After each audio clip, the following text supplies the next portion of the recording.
Goeiemiddag van Stellenbosch, Suid-Afrika. My naam is Tarina en ek is die ma van 3 seuns, die liefde en vreugde van my lewe.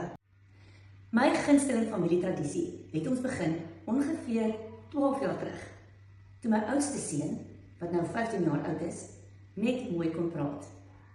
Dit werk so. Elke aand kom ons as 'n gesin by mekaar en deel met mekaar wat het ons gelukkig gemaak en wat het ons ongelukkig gemaak. Papa deel sy ervaring, mamma deel haar ervaring, oudste seun deel sy ervaring, middelste seun syne en dan ook die laaste een. Die rede hoekom hierdie familietradisie vir my so betekenisvol is drieledig.